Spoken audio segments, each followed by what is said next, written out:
শুধুমাত্র যারা খালি পায়ে এই নদী পার হতে পারে তারাই জাদু শেখার অধিকার পায়, কিন্তু বেশিরভাগ মানুষের ক্ষেত্রে পানিতে পা দেওয়ার সাথে সাথেই অসহ্য যন্ত্রণায় তাদের শরীর কুঁকড়ে যায়। এই নদীর মানুষের মনের ইচ্ছা বোঝার ক্ষমতা আছে, কারো লোভ যত বেশি তার কষ্ট তত ভয়াবহ। এসব দেখে তরুণী রিয়া খুব চিন্তায় পড়ে গেল। যেমনটা ভেবেছিল, অতিরিক্ত লোভী কিছু প্রার্থী মুহূর্তেই ছিটকে পড়ল। এই বিভীষিকা দেখে লোকজন ভয়ে জমে গেল, কিন্তু সবাইকে অবাক করে দিয়ে এক যুবক কোনো আঁচড় ছাড়াই নদী পার হয়ে গেল। এমনকি পরীক্ষকও হতবাক, তার নিজের পক্ষেই নদীটা এভাবে পার হওয়া কঠিন ছিল। এটা দেখে বাকিরাও মরিয়া হয়ে পানিতে নামতে শুরু করল। রিয়াও বাধ্য হয়ে তাদের পিছু নিল। নদীর মাঝখানে পৌঁছে সে সাবধানে পানির তাপমাত্রা পরীক্ষা করে এগিয়ে চলল, কিন্তু যেখানে বাকিরা হাড় কাঁপানো যন্ত্রণায় ছটফট করছিল, রিয়া অবাক হয়ে দেখল তার কাছে এই পানি বেশ আরামদায়ক আর শীতল মনে হচ্ছে। সবাই অবাক হয়ে তাকিয়ে রইল। রিয়া মনের আনন্দে পানিতে খেলা করছিল, অথচ বাকিরা কোনো মতে কষ্ট সহ্য করে পরীক্ষা পার হওয়ার চেষ্টা করছিল। কিন্তু জাদুর একাডেমির দিকে যাওয়ার সময় তারা দেখল ঢোকার পথ বলতে শুধু কয়েকটা লোহার শিকল, যা একটা অতল গহ্বরের উপর ঝুলছে। পরীক্ষক ঘোষণা করলেন এই শিকল পার হওয়াই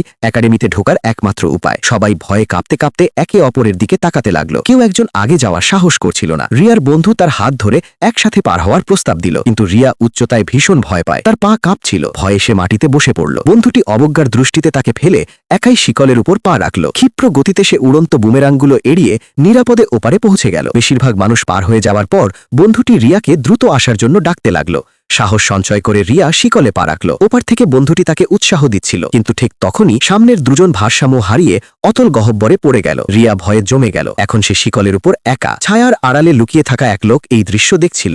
সে একটা বুমেরাং ছুড়ে শিকলগুলোর একটা কেটে দিল। রিয়া কোনো মতে বাকি শিকলটা আঁকড়ে ধরে ধীর গতিতে এগোতে লাগলো, কিন্তু পরের মুহূর্তেই শেষ শিকলটাও কেটে দেওয়া হলো। সে দ্রুত পায়ের নিচের একমাত্র শিকলটা ধরে ঝুলে পড়ল। সবার শ্বাস আটকে গেল, এমনকি পরীক্ষকও টানটান উত্তেজনায় দাঁড়িয়ে রইলেন। রিয়া অদম্য ইচ্ছাশক্তি নিয়ে এক ইঞ্চি করে এগোচ্ছিল। এটা দেখে সেই লোক শেষ শিকলটাও কেটে দিল। রিয়া মুহূর্তেই গহ্বরের দিকে পড়ে গেল। সবাই আতঙ্কে চিৎকার করে উঠল। সবাই যখন ভাবল সে বাদ পড়ে গেছে, তখনই তার বন্ধু অবাক হয়ে দেখল রিয়া ভাঙা শিকলের মাথাটা ধরে প্রাণপণে উপরে ওঠার চেষ্টা করছে। আপনার কি মনে হয়, রিয়া শেষ পর্যন্ত এই পরীক্ষায় উত্তীর্ণ হতে পারবে? এমন আরও রোমাঞ্চকর মুভি ক্লিপ দেখতে আমাকে ফলো করুন।